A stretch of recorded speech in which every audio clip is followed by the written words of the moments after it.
Didik TV KPM. Assalamualaikum dan salam sejahtera kepada semua yang sedang menyaksikan Sukses STPM 2021 bersama saya pengacara anda Irfan Syahmi. Apa khabar semua? Saya mendoakan agar anda dalam keadaan yang baik-baik belaka. Baiklah, hari ini kita dalam mata pelajaran sejarah untuk semester 3. Persoalannya sekarang ini, siapakah guru yang akan bersama Irfan? Jom saksikan dulu profil guru kita.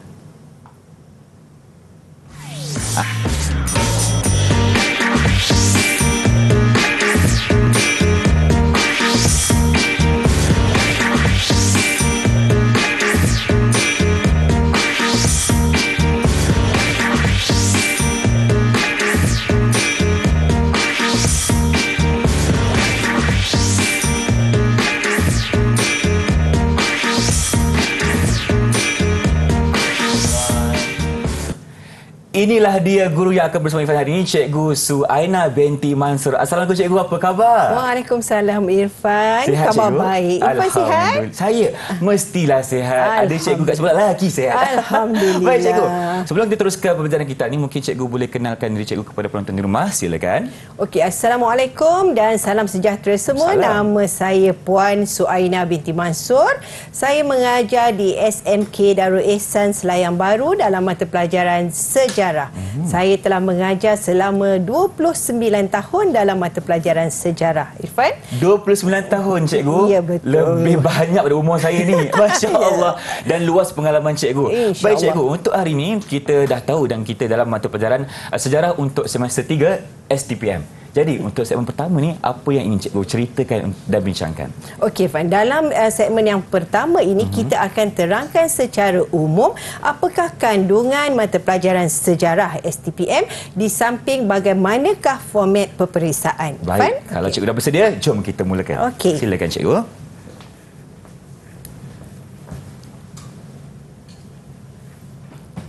Baiklah.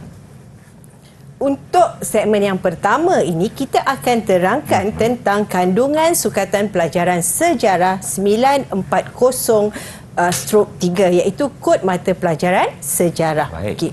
Secara umumnya, ia boleh dibahagikan kepada dua bahagian iaitu bahagian A, sejarah Malaysia dan bahagian B, sejarah Asia Tenggara. Dalam semester 2 kita belajar tentang dua bahagian iaitu bahagian A dan bahagian B. Okay.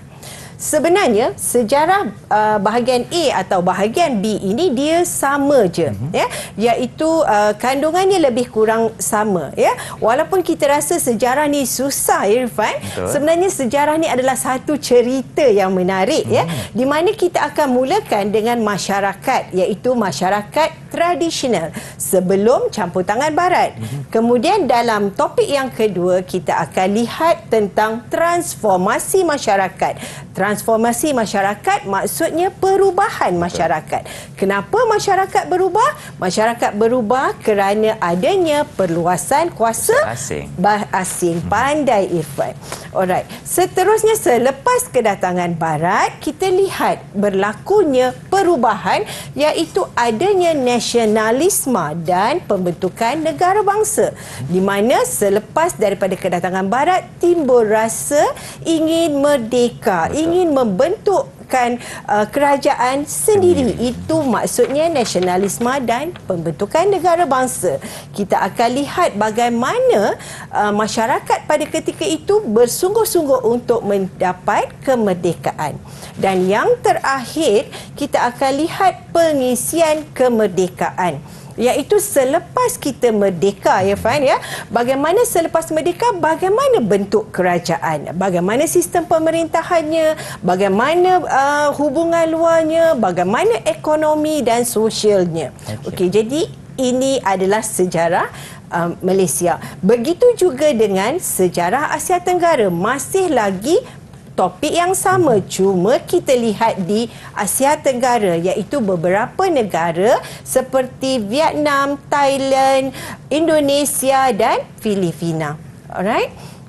Dan seterusnya kita lihat format peperiksaan. Okay. Soalannya ada 6 soalan, iaitu 3 bahagian A dan 3 bahagian B. Dan wajib dijawab oleh calon-calon STPM, wajib jawab 2 bahagian A dan 2 bahagian B. Ya, jadi kena walaupun macam mana kita tahu soalan bahagian A pun kita tak boleh jawab 3. Kita kena juga jawab 2 dan bahagian B pun sama. Kena jawab 2 sebab akhirnya kena jawab 4 soalan ya, yang membawa markah 80 atau 29% daripada keseluruhan kertas peperiksaan STPM Sejarah 940 dalam masa 2 jam. Maksudnya dalam masa 2 jam tu kena jawab 2 bahagian A dan 2 bahagian B ya. Jadi ini adalah format peperiksaan. Soalan dia ada 6 sahaja. Jadi pilihlah mana-mana 2 soalan bahagian A dan 2 soalan bahagian B. Ya? Okey, cikgu.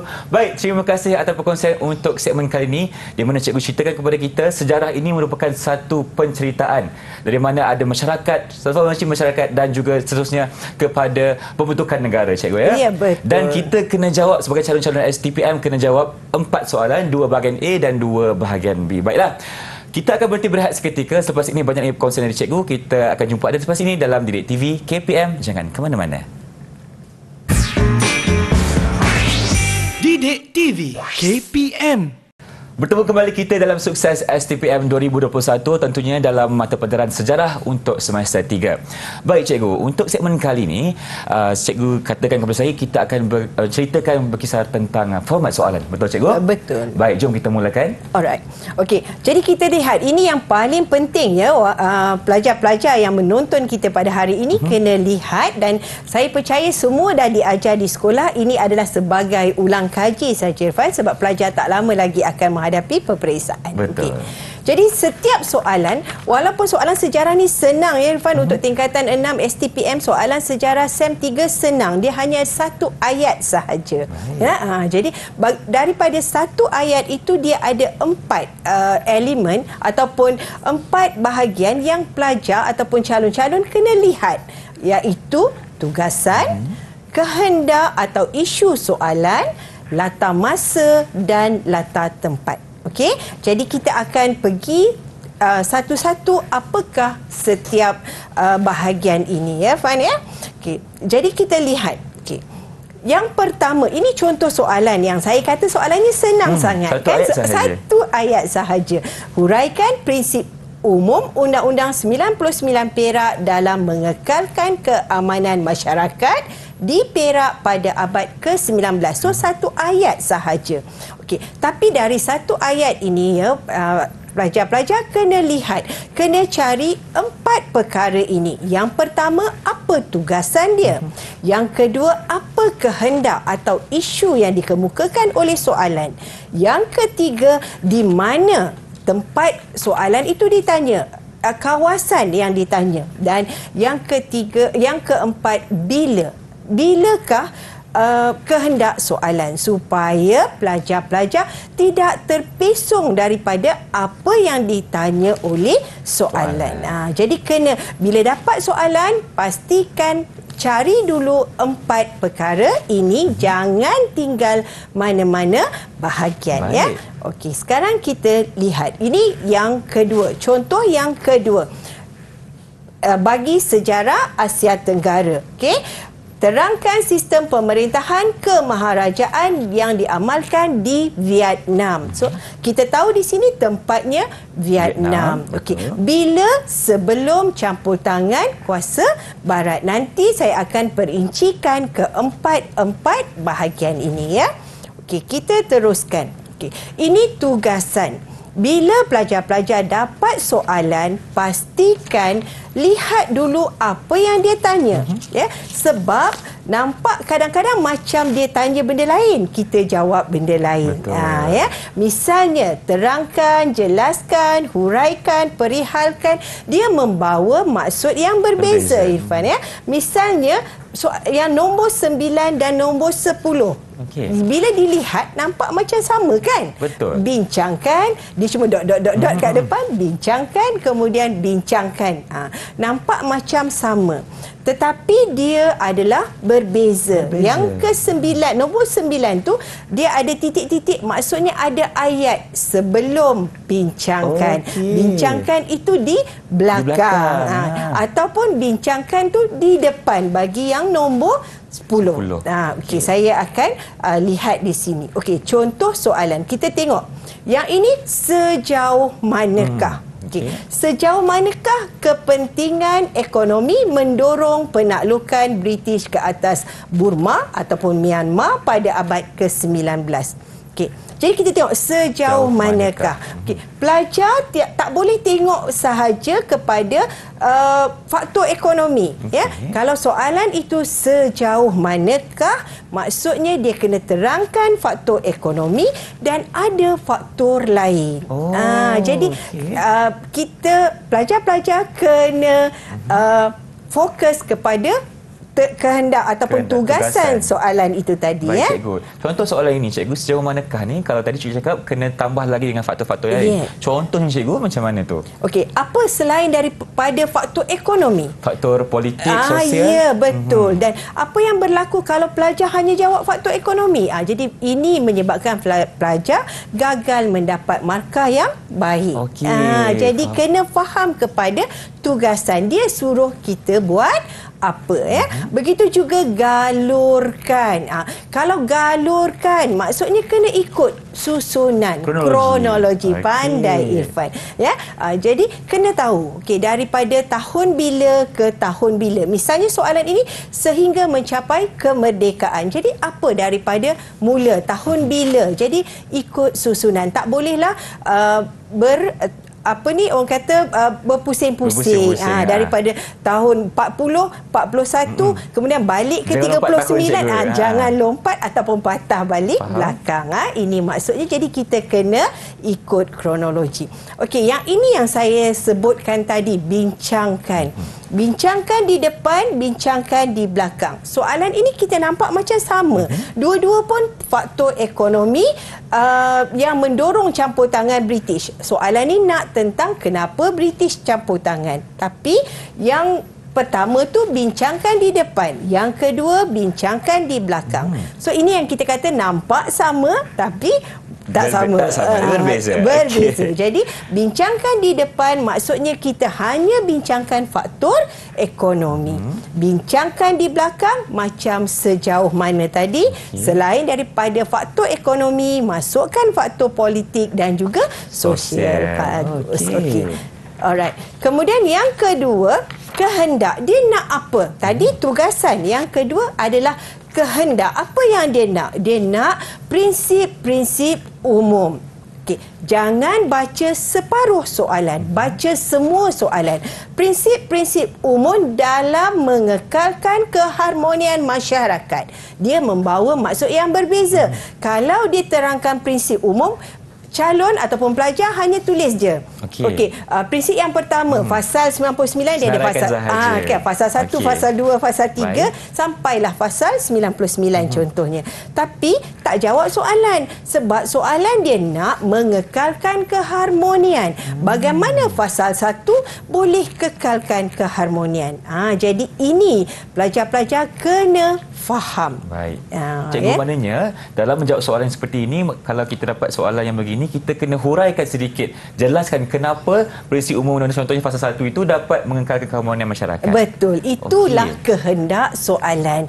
Apa yang berlaku kadang-kadang pelajar baca separuh, huraikan prinsip saja. Jadi prinsip secara umum tidak menjawab soalan. Irfan. Dia tak kaitkan dengan mengekalkan keharmonian. Jelas ya? Jelas, cikgu. Terima kasih. Saya teruskan. Seterusnya kita tengok latar masa. Bila berlaku.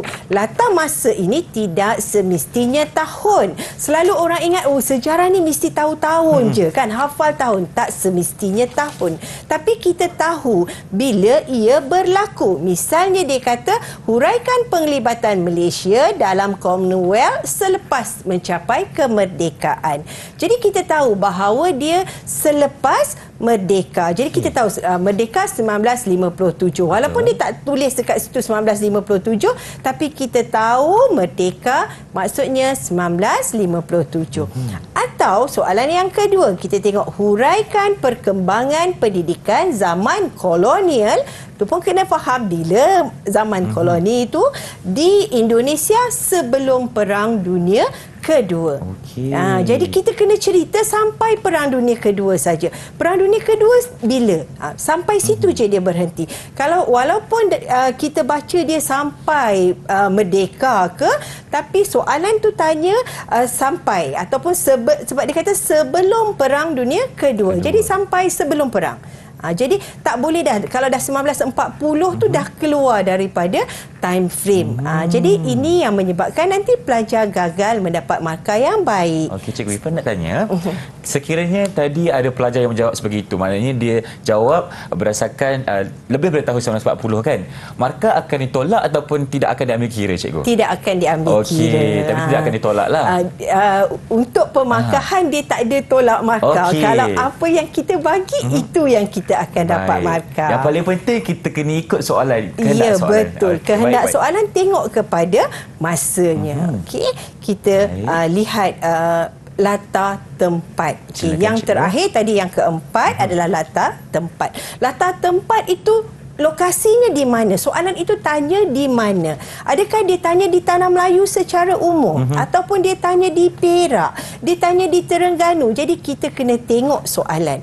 Kalau dia kemungkinan untuk tanya dua, kita kena jawab dua. Misalnya yang ini analisiskan sebab berlaku penentangan di Perak dan Terengganu.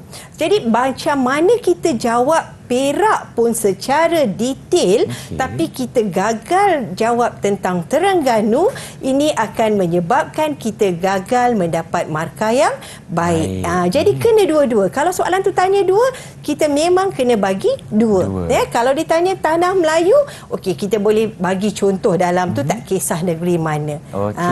Tapi kalau dia memang jelaskan Perak, Terengganu, mesti sebut ikut yang dia tanya. Okey. Cikgu Ifan ada soalan, Cikgu. Boleh kita patah balik kepada slide yang sebelum ni? Boleh. Baik, sekiranya untuk menjawab soalan begini, Cikgu, ada Perak dan Terengganu. Bagaimana dari segi struktur jawapan? Adakah perlu sama balance ke macam mana, Cikgu? Betul, ya. Jadi kita kena seimbang. Maksudnya kita kena ceritakan penentangan, sebab penentangan di Perak dan sebab penentangan di Terengganu. Ini ya, terutamanya untuk bahagian B. Bahagian B ada, mungkin dia akan tanya di Filipina dan Indonesia contoh. Jadi kena bagikan dua-dua. Jadi sentiasa lihat 4 perkara tadi, iaitu tugasan, kehendak, soalan, latar tempat dan latar masa. Okey, bagus. Baik, jadi Cikgu, ini adalah perkara yang sangat penting, ya Irfan. Okey, Cikgu. Baik. Terima kasih atas penerangan untuk segmen ini. Yang paling penting kena ingat 4 perkara itu sebelum anda menjawab soalan di segmen kita, iaitu dalam semester 3 ni, Cikgu, ya. Yang pertama ada tugasan, kedua kehendak soalan, yang ketiga latar tempat dan juga yang terakhir latar masa. Kalau tak ada satu elemen tu, mungkin anda akan mendapat markah yang kurang, ya, Cikgu. Betul. Baik, kita akan berhenti berehat seketika. Kita akan jumpa lagi dalam Didik TV KPM. Jangan ke mana-mana. Didik TV KPM. Terima kasih kerana masih bersama kami di Sukses STPM 2021, tentunya dalam mata pelajaran sejarah untuk semester 3. Cikgu, kalau tadi kita dah ceritakan dan kongsikan kepada penonton mengenai format soalan, untuk segmen kali ini pula kita akan ceritakan mengenai apa pula, Cikgu? Okey, untuk segmen yang ini, yang seterusnya kita akan lihat pula, kita dah tahu soalan. Betul. Sekarang kita kena tahu jawapan. Bagaimana untuk pelajar-pelajar menjawab soalan sejarah STPM kertas ataupun semester yang ketiga. Okey. Silakan, Cikgu. Jadi kita teruskan. Untuk format jawapan, setiap jawapan perlu ada 3. Tadi soalan ada 4. Sekarang kita tengok jawapan mesti ada 3 perkara yang pelajar-pelajar mesti ada untuk mendapat markah yang baik dalam jawapan, iaitu perlu ada pendahuluan, isi dan kesimpulan. Dan kita akan tengok apa dia pendahuluan, apa dia isi dan apa dia kesimpulan. Okey. Sebelum tu, untuk markah, taburan markah, markah untuk setiap soalan yang satu ayat tadi, dia ada 20 markah. Okey.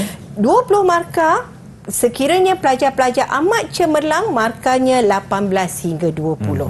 Okey. Manakala paling lemah ataupun amat lemah, 0 hingga 5. Dan perkara ini rasanya semua pelajar dah tahu sebab ini kita berada di semester yang ketiga. Kemudian dimensi. Dalam setiap jawapan perlu ada pengetahuan. Okay, jadi kita perlu ada pengetahuan yang membawa kepada 8 markah. Takkulan, reasoning. Kenapa? Okay, bila dah ada pengetahuan, kita kena hurai. Kita tak boleh bagi hanya poin sahaja. Tak ada huraian, tak boleh. Sebab kita berada di kertas sejarah STPM, perlu ada huraian. Contoh, bukti kepada fakta tersebut dan komunikasi. Komunikasi ni maksudnya bagaimana kita menulis. Dia punya penanda wacana, adakah dia koheren, dia tersusun. Jadi itu juga ada markahnya. Cikgu, struktur ayat pun kena betul dan cantik. Gramatis pun dia ambil kira juga. Jadi kita akan memudahkan untuk pemeriksa, guru-guru anda untuk faham bila jawapan itu dibuat. Okey? Jadi kita tengok, sekarang kita nak bincang bagaimanakah contoh jawapan yang baik untuk soalan ini. Okey, contoh soalan tadi, huraikan penglibatan Malaysia dalam Commonwealth selepas mencapai kemerdekaan. Kalau kita tengok soalan ini, kita ingat balik ada 4 perkara tersebut, iaitu huraikan. Huraikan. Dia punya kehendak, dia nak kita hurai. Jadi tak apa, tak ada galurkan yang ikut kronologi. Dia hanya perlu hurai sahaja, kan? Hurai. Kemudian hurai tentang apa? Apa isunya? Isunya adalah penglibatan Malaysia di mana dalam Commonwealth. Okey, dalam soalan ni kenapa cikgu kata ada 4? Tak ada latar tempat. Kita tahu bahawa ini memang di Malaysia. Jadi Commonwealth, kita dah tahu negara Commonwealth. Apa sahaja penglibatan Malaysia dalam Commonwealth, itulah tempatnya. Dan selepas mencapai kemerdekaan. Maksudnya selepas 1957. Itu adalah latar masanya, cikgu, Ya, betul. Jadi sekarang kita nak tengok bagaimana untuk dapat yang 20 tadi. Kan kita kata markah yang terbaik itu 20. Okey. Yang pertama, pendahuluan. Pendahuluan ini mesti ditulis dalam satu perenggan yang mula-mula. Jadi dalam satu perenggan, jangan tulis dekat perenggan yang kedua tu dah isi. Jadi sebelum mulakan isi, mesti ada pendahuluan di perenggan yang pertama. Okey. Dan dia menerangkan secara umum apa, bila, siapa, bukan jawapan. Hanya terangkan secara umum sahaja. Nanti kita akan lihat contoh.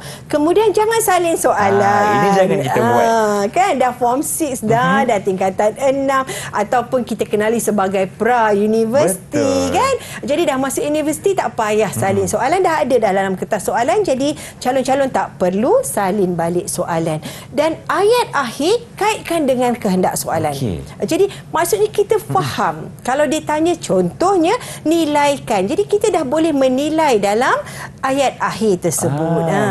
Kita bagi sedikit teaser lah, cikgu. Macam mana kita nak teruskan dengan jawapan kita untuk perenggan yang seterusnya. Betul. Jadi supaya pemeriksa tu dah tahu kita ada stand ataupun kita punya pendirian di situ. Jadi ini akan menjadikan jawapan kita lebih baik, lebih menarik untuk dapat markah yang tinggi. Okey. Sekarang kita tengok contoh soalan tadi, kan Commonwealth. Jadi dalam pendahuluan, apa, siapa, bila, kenapa, yang ini yang boleh, maksudnya secara umum. Jadi janganlah kita macam fikir kena ada, perlu ada. Okey, jadi kita ambil mana-mana yang sesuai. Misalnya Commonwealth. So apa? apa itu Commonwealth? Maksud Commonwealth tu apa? Siapa negara anggota Commonwealth? Bila kita masuk? Kenapa kita masuk? Ini kepada contoh mana yang sesuai. Jadi ini adalah contoh. Dan ayat akhir kita kaitkan dengan kehendak soalan. Misalnya, soalan tadi tanya penglibatan. Jadi kita sebut penglibatan Malaysia. So, menunjukkan bahawa kita faham kehendak soalan. Jadi kalau kita lihat secara umum, Commonwealth apa dia? Saya tak baca, tapi boleh lihat pertubuhan secara sukarela bekas tanah jajahan. So apa? Siapa? British lah dia punya ketua kepada Commonwealth. Bila pada 1931. Kenapa? Okey, adalah untuk membentuk persahabatan dalam kalangan negara anggota, kerjasama dan sebagainya. Ini tak berkaitan dengan isi lagi. Kan sebab soalan dia penglibatan, tapi kita terangkan secara umum je. Kita boleh buka dimah sedikit. Ya, betul. Kita pengenalan sahaja. Kemudian ayat yang akhir kita masukkan kepada penglibatan Malaysia dalam Commonwealth dapat dilihat dalam pelbagai bidang seperti politik, ekonomi dan sosial. Contohnya. Tapi kita tak sebutlah apa politik itu akan masuk dalam isi. Jadi ini yang kita katakan sebagai pengedahuluan ataupun pengenalan, intro.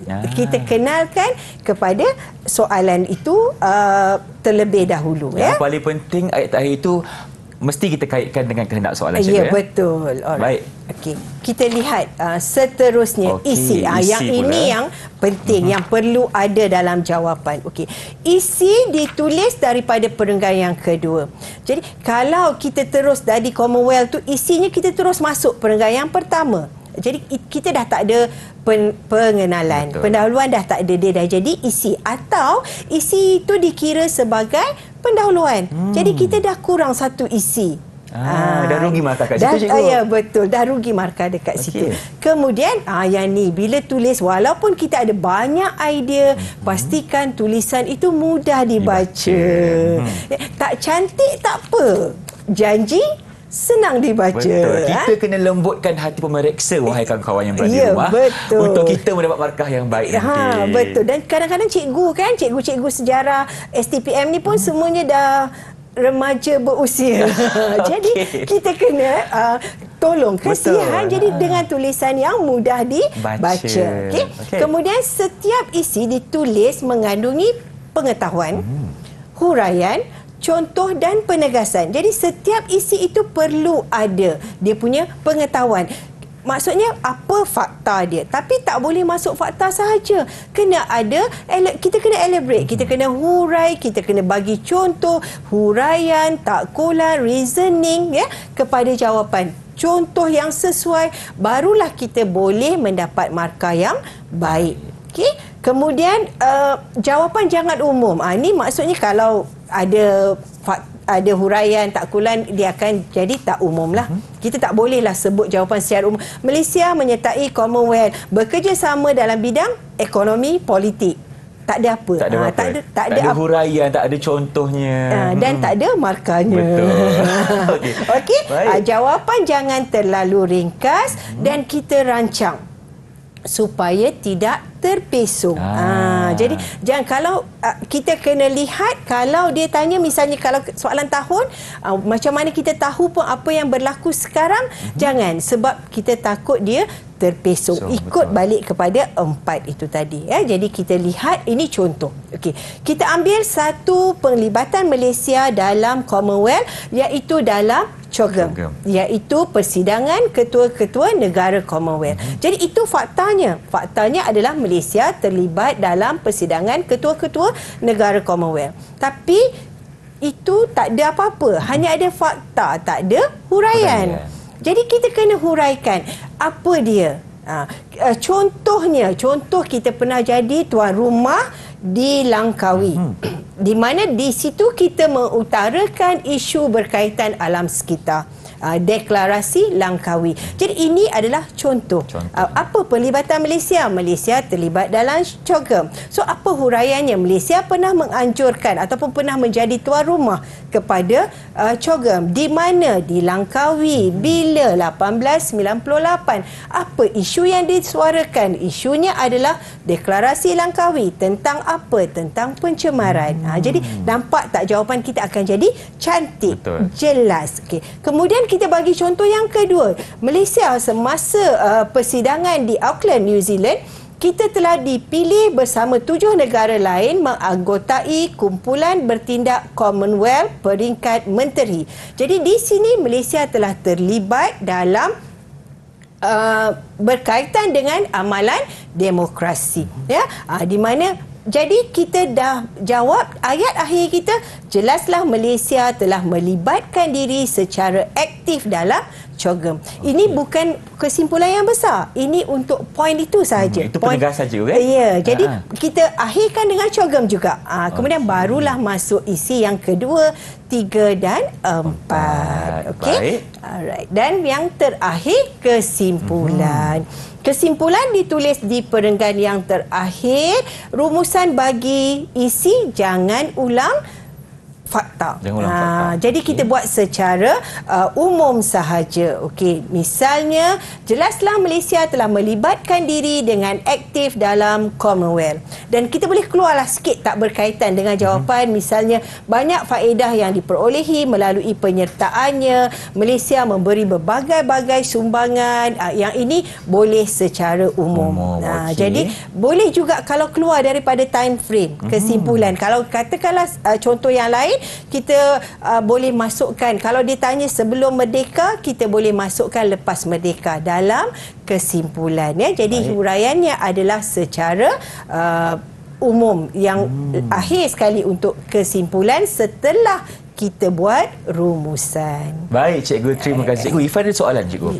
Selalunya kan untuk pelajar-pelajar cikgu ni, selalunya mereka akan kehilangan markah ataupun kurang markah di mana cikgu? Bahagian isi ke, peneluan atau penutup kesimpulan? Okey. Untuk pembahagian markah, kita lihat yang tadi dia tak ada markah pengetahuan pengenalan, isi dan kesimpulan. Kita tengok tadi yang tadi itu iaitu pengetahuan, takkulan dan dia punya komunikasi. Jadi bagaimana dia kena bergabung semua ini untuk mendapat markah yang baik. Baik cikgu, itulah dia penjelasan bagaimana cara untuk kita mendapat markah yang terbaik dalam peperiksaan STPM Sejarah semester 3. Sekarang ini kita akan berhenti berehat seketika, boleh cikgu? Ya, boleh. Kita boleh jumpa lagi dalam Didik TV KPM selepas ini. Didik TV KPM. Kembali bersama kami di Sukses STPM 2021 bersama saya Irfan dan juga Cikgu Suaina. Baik Cikgu Suaina, untuk segmen kali ni Cikgu, kalau tadi kita dah ceritakan cara untuk menjawab format dan juga soalan dan jawapan, untuk segmen kali ni apa pula yang kita bincangkan? Okey, terima kasih. Kita teruskan. Untuk segmen ini saya akan terangkan kesilapan yang perlu kita elakkan. Betul. Ini yang paling penting sebab kita nak dapatkan sebanyak mungkin markah. Jadi ini yang perlu kita elakkan. Kita dah tahu apa dia punya bentuk soalan, bagaimana untuk menjawab. Sekarang kita akan lihat apakah kesilapan-kesilapan yang sering dilakukan oleh pelajar-pelajar yang menyebabkan dia tak boleh dapat markah 20 bagi setiap soalan. Satu soalan 20 markah, keseluruhan kertas 3 ataupun di semester 3 markahnya adalah 80. Ataupun wajarannya 29%, cikgu? Ya, betul. Daripada 100% keseluruhan kertas sejarah STPM. Yang pertama, yang ini selalu pelajar saya pun buat dulu benda ni, cikgu. Bukan sahaja STPM sejarah, kebanyakannya. Semua pun buat, iaitu meramal soalan. Jadi tolonglah jangan ramal soalan. Kita boleh buat analisa soalan. Analisa maksudnya kita lihat apa soalan yang dah keluar, apa yang pernah ditanya, apa yang lama tak keluar, tetapi bukan meramal soalan. Sebab tak tak semestinya soalan yang keluar tahun lepas tak keluar lagi tahun ini. Betul. Membuat analisa tak salah. Tengok mana yang lebih berat, yang lebih diberi fokus, tak salah. Tapi yang salah kita meramal soalan. Okey, saya hanya baca topik ni je. Topik ni saya tak nak baca sebab confirm soalan ni keluar. Kita tak boleh meramal. Baik. Tolong ya. Tolong jangan buat perkara ini. Kalau sambung belajar nanti pun Irfan jangan buat lagi. Betul. Kalau tak, cikgu mungkin akan memakan diri kita. Ya, betul ya. Kalau boleh kita baca semua dan fahamkan semua konsepnya. Benar ya. Boleh mungkin penekanan kepada beberapa topik. Misalnya dalam sejarah SEM 3 kita ada 4 tema. Daripada 4 tema ini hanya 3 tema yang akan ditanya. Okay. Mungkin kita boleh beri penekanan. Mungkin kita boleh beri kepada tema 1 atau tema 4 misalnya. Tetapi tak boleh kita kecilkan lagi. Okey, saya hanya nak baca tema 1. Tema 1 saya hanya nak baca bab 1. Bab 2, 3 saya tak nak. Itu seolah-olahnya kita meramal. Tidak, kita kena tahu semua. Ya? Okey. Itu yang pertama. Yang kedua, kenapa kesilapan yang selalu calon ataupun pelajar buat adalah gagal memahami istilah atau konsep. Tak faham. Istilah, misalnya bukan sahaja istilah, misalnya kita kata selepas Perang Dunia, tak tahu. Okay. Ataupun mungkin dia gunakan perkataan dekolonisasi. Kita tak tahu apa dia dekolonisasi. Tak faham. Kita tahu bagaimana proses nak memberi kemerdekaan. Kita tahu bagaimana perluasan kuasa. Tapi dia tanya tentang imperialisme. Kita pun kata, oh kita tak belajar, kita tak baca. Sebenarnya kita gagal memahami istilah atau konsep. Jadi ini kita kena tahu istilah-istilah yang berkaitan dengan sejarah. Misalnya nasionalisme, dekolonisasi, itu semua perkara-perkara yang kita kena tahu. Ya, kadang-kadang soalan itu mudah, tapi hanya kerana kita tak faham. Jadi menyebabkan kita gagal menjawab dengan baik. Jadi ini adalah perkara yang kita kena lihat. Dan ingat balik yang saya sebut tadi, faham betul-betul kehendak soalan. Soalan nak apa? Kalau dia kata misalnya tadi dalam ekonomi, jadi kita hanya huraikan tentang ekonomi. Tak perlu huraikan politik dan sosial. Jadi ini pelajar-pelajar kena lihat ya. Kena faham betul-betul konsep, istilah, kehendak soalan itu sendiri. Alright. Dan seterusnya, tidak membaca soalan dengan teliti. Ini perkara yang sering dilakukan oleh pelajar. Terutamanya jika pelajar dia dah ready untuk soalan itu. Saya bagi contoh, misalnya soalan dia memang ready dengan Undang-Undang 99 Perak.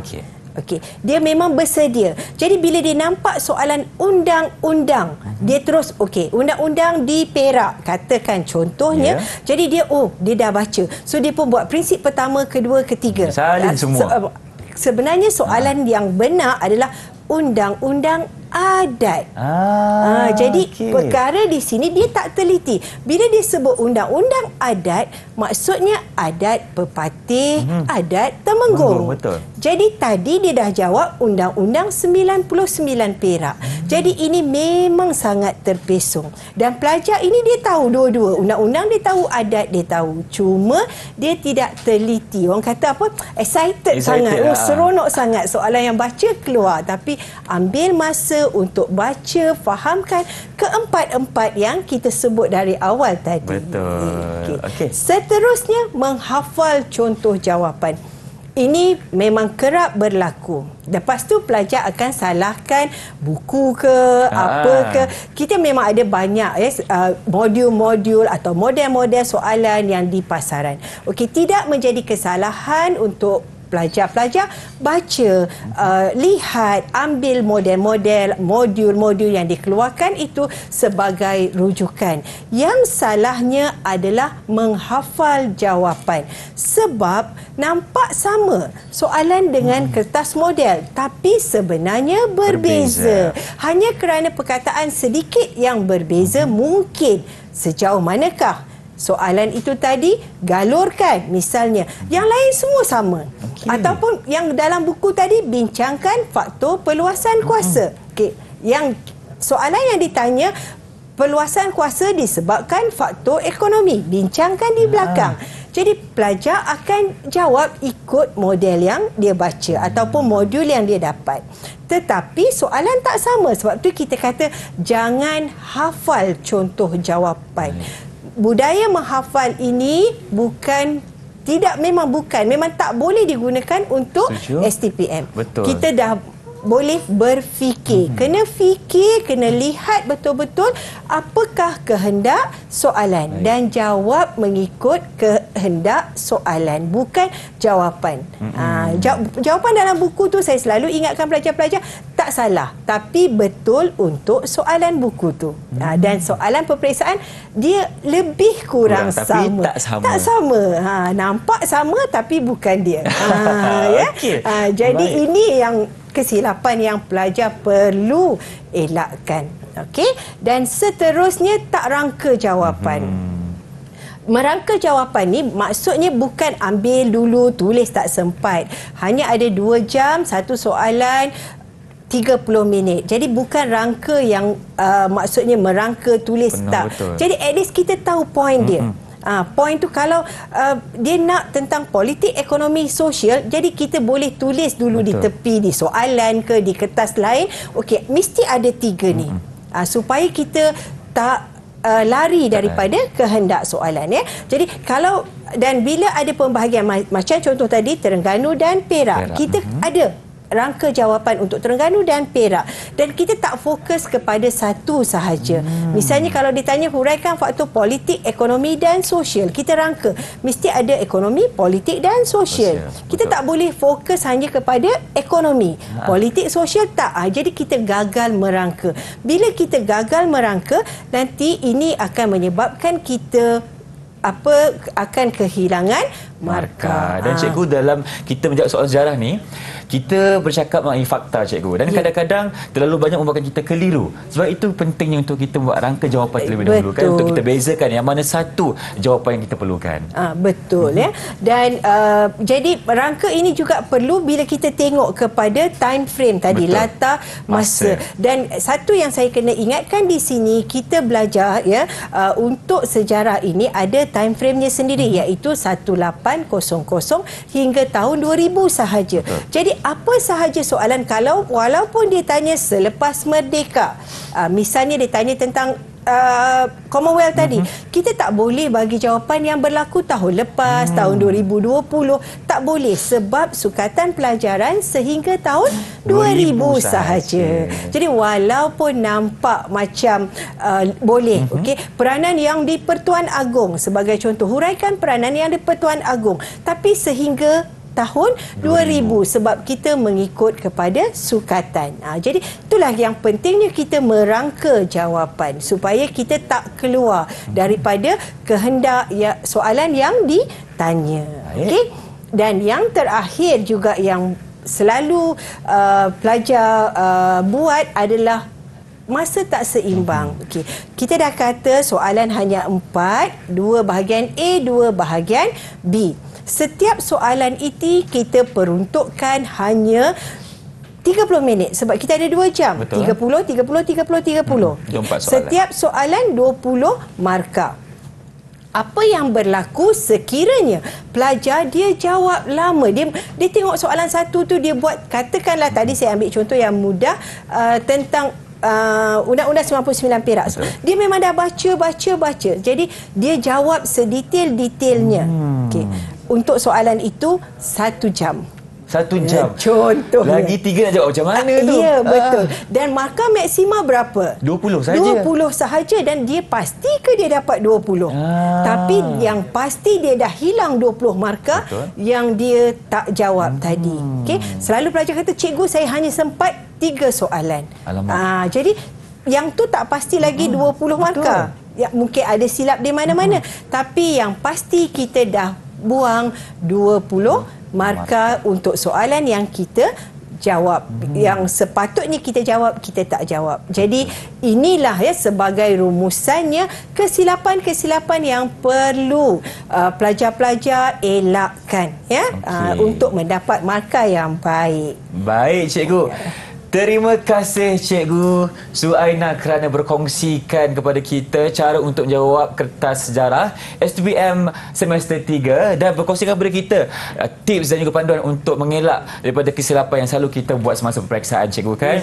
Yang paling penting kita kena ikut panduan Cikgu bagi tadi. Contohnya, kita kena ikut 4 itu soalan: tugasan, kehendak soalan, latar masa dan juga latar tempat. Dan jangan lupa untuk kita membuat pendahuluan, isi dan juga kesimpulan untuk setiap soalan yang diberikan, Cikgu, ya? Ya, betul. Dan saya mendoakan agar semua calon-calon STPM mendapat kejayaan dalam peperiksaan kelak. Dan sedikit tips dari Cikgu terakhir, silakan Cikgu. Okey, yang terakhir, saya harap apa yang penting kita adalah berusaha, ingat balik perkara-perkara yang penting yang saya dah sebutkan tadi.